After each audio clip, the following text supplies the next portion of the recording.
April 26th, 1991. 10B-1B nuclear bombers waited on the tarmac at McConnell Air Force Base. These were machines capable of ending civilizations. An F5 tornado ripped through Kansas and intensified into a violent F5.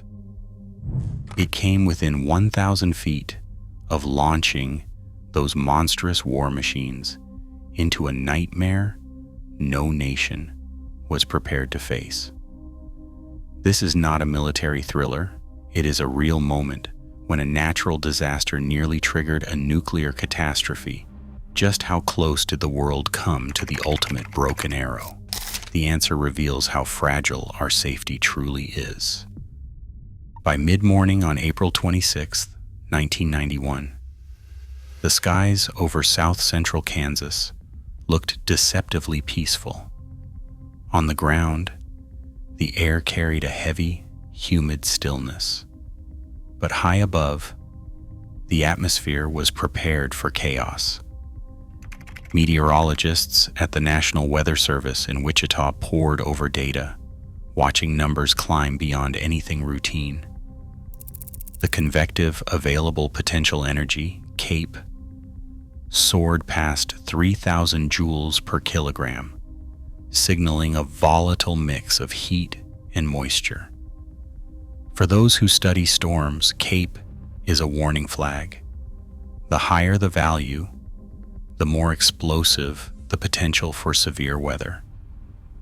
A powerful low-level jet streamed north from the Gulf of Mexico, pumping warm, moist air into Kansas.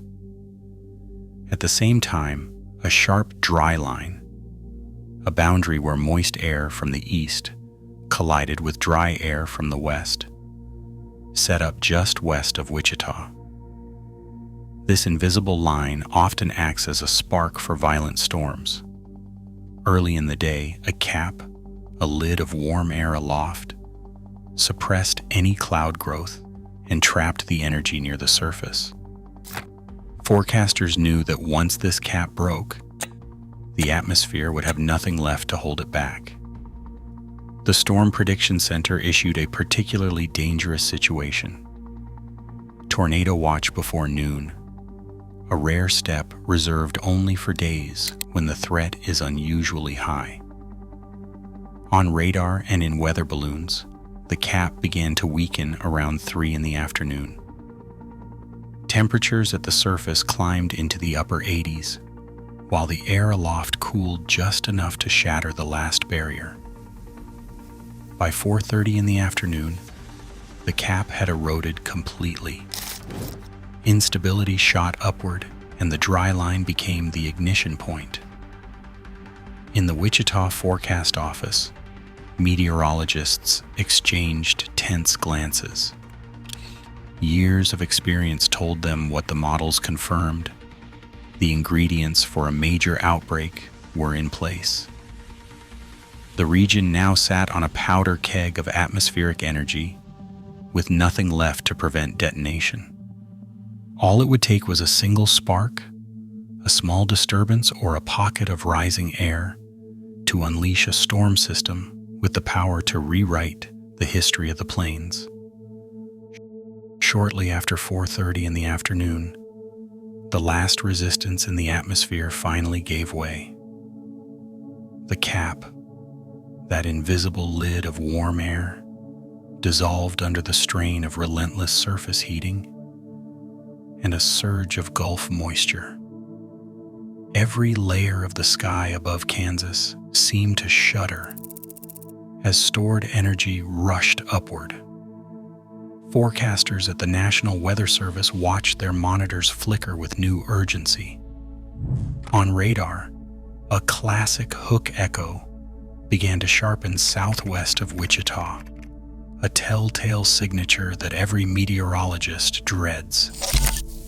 The supercell was organizing, its updrafts twisting into a violent spiral. At 5:26 in the afternoon, the first tornado of the day touched down near Anthony, Kansas.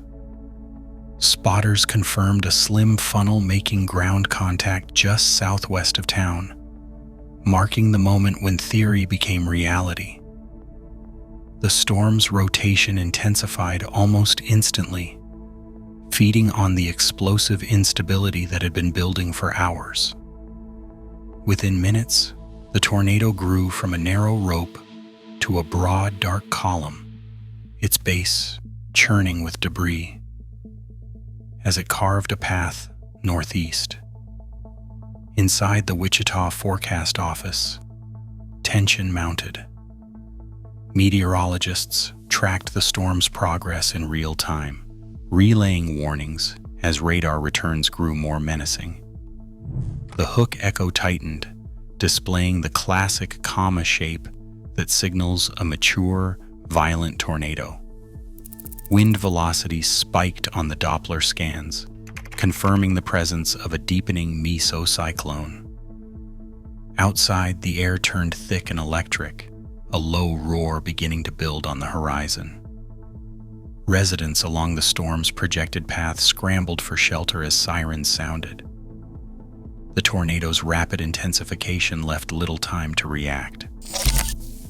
In the span of 30 minutes, what began as a distant threat had become a roaring force, visible now as a wedge-shaped funnel bearing down on the populated corridor between Wichita and Andover.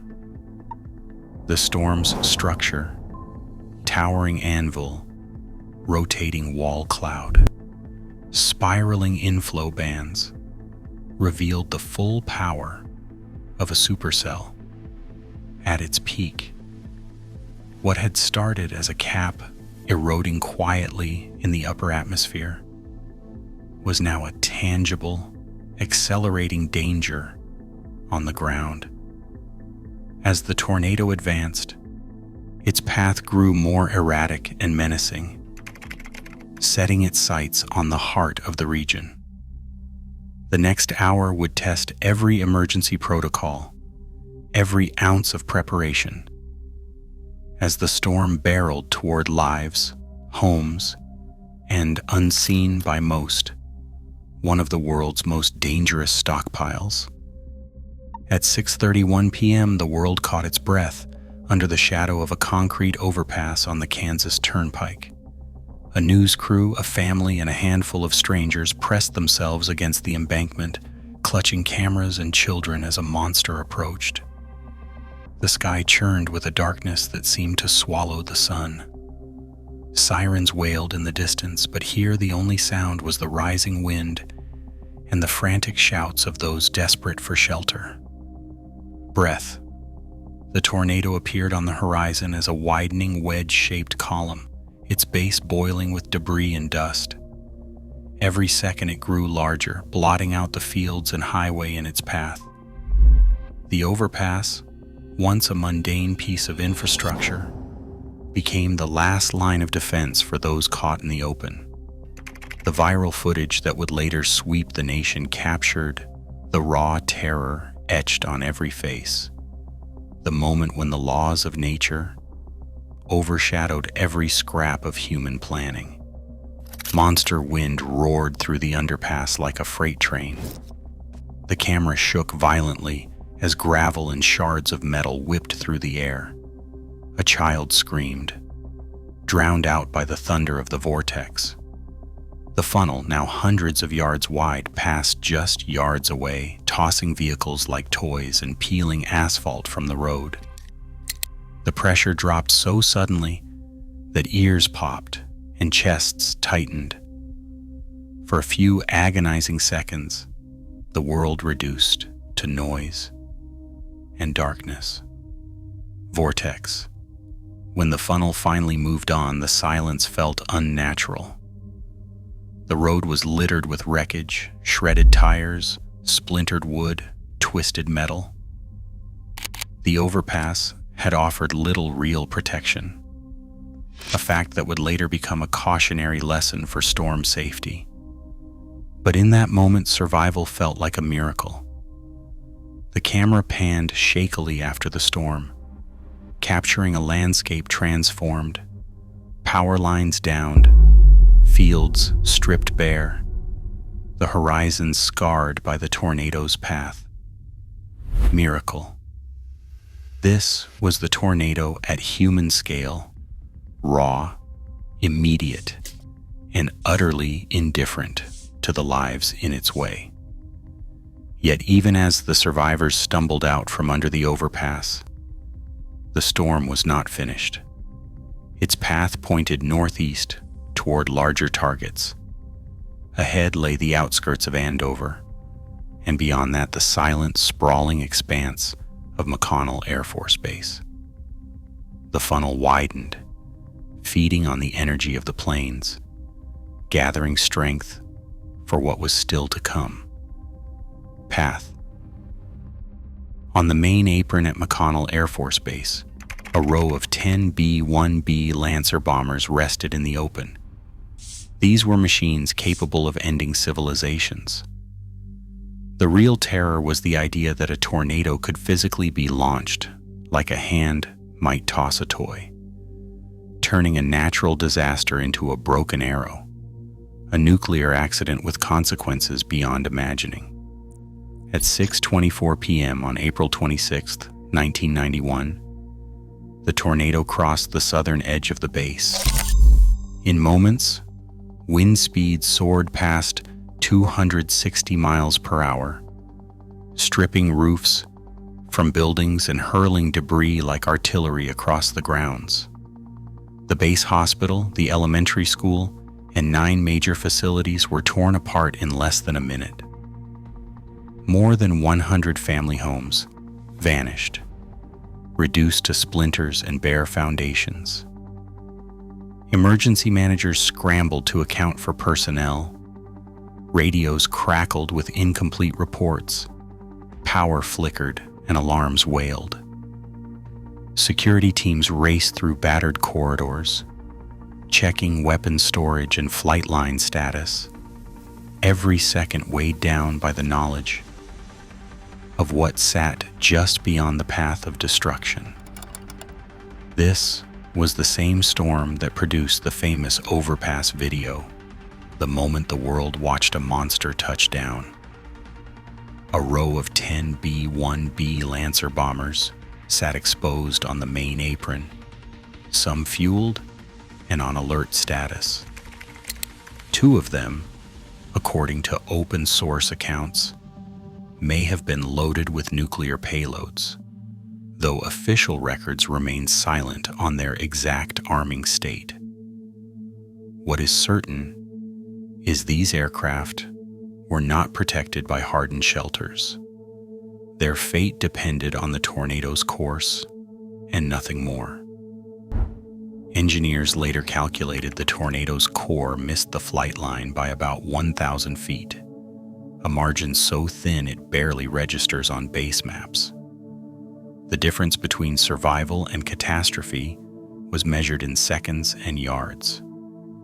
This was a near miss. Wind load modeling conducted after the disaster showed tornadoes of this magnitude generate forces far beyond the design limits of even military aircraft.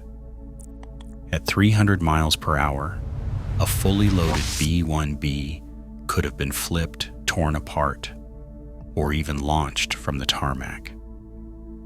The consequences of such an impact are almost impossible to contain. Jet fuel, ignited by ruptured tanks, would have turned the flight line into a firestorm. If a nuclear weapon's conventional explosives were compromised in the chaos, radioactive material could have been scattered over miles, contaminating neighborhoods, schools, and the city of Wichita.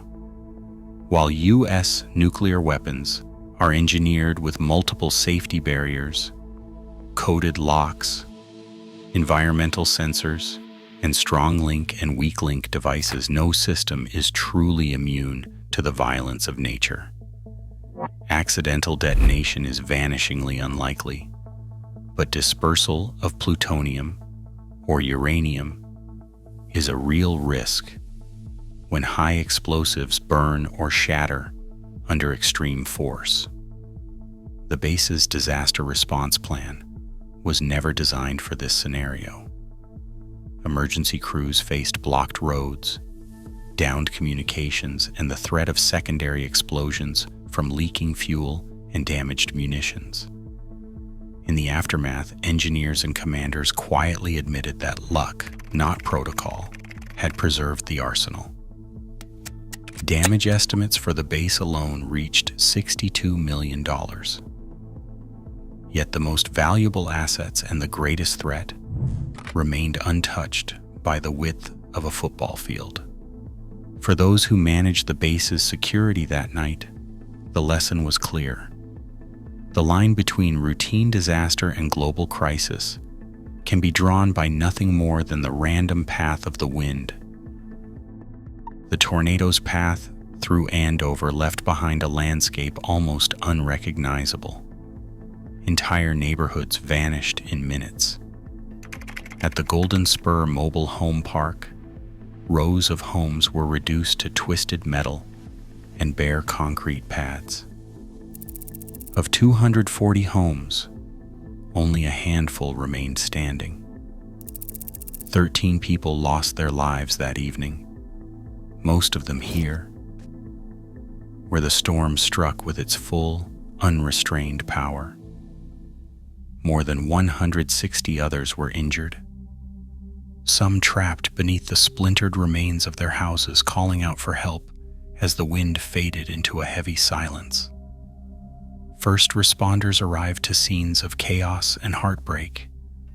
Volunteer firefighters, police, and neighbors clawed through debris, searching for survivors.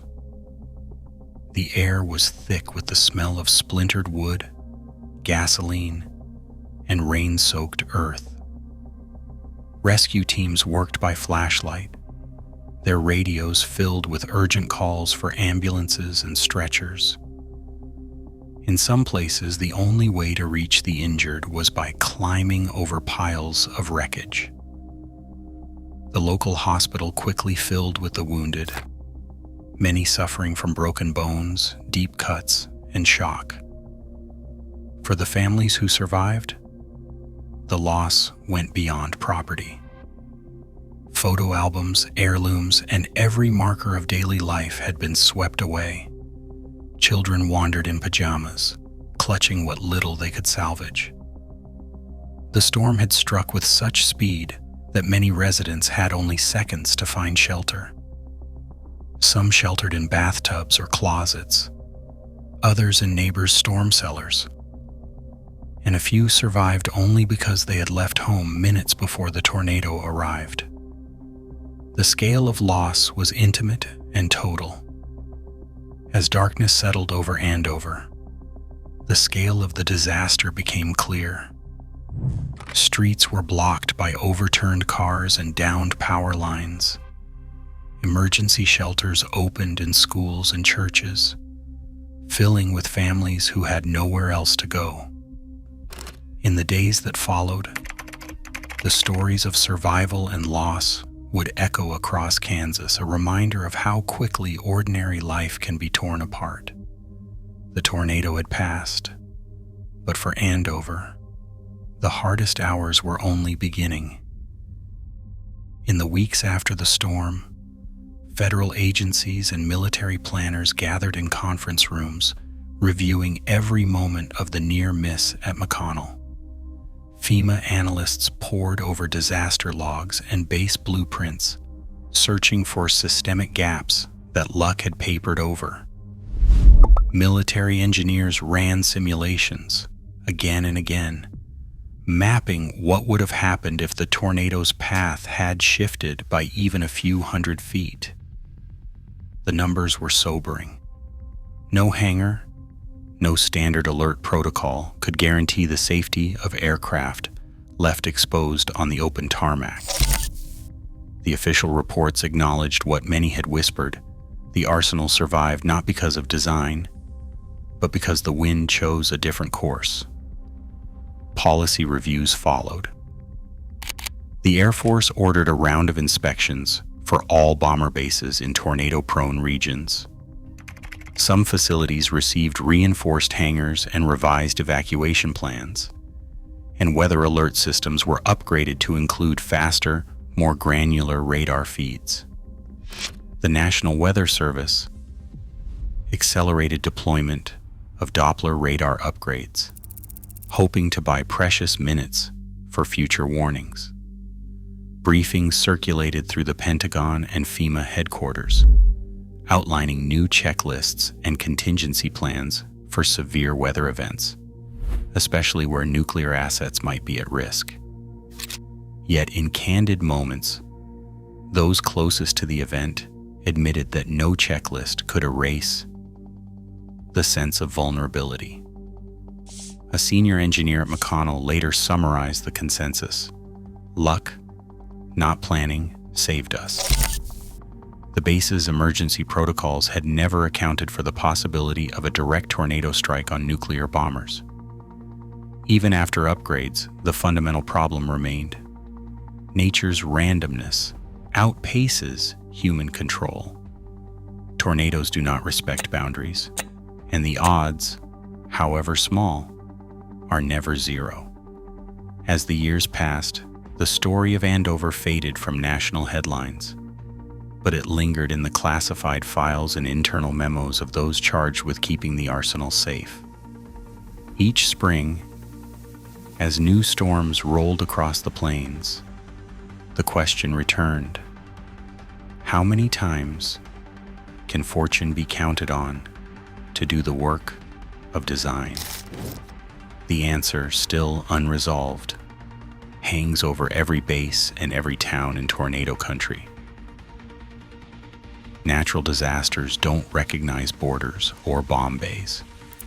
Today, over 1,500 active nuclear warheads remain on U.S. alert, many in regions prone to extreme weather. As climate volatility increases, the line between environmental chaos and nuclear catastrophe grows thinner. Our safety now depends on systems built for a world that no longer exists. The next close call may not leave us a second chance. Share your thoughts below.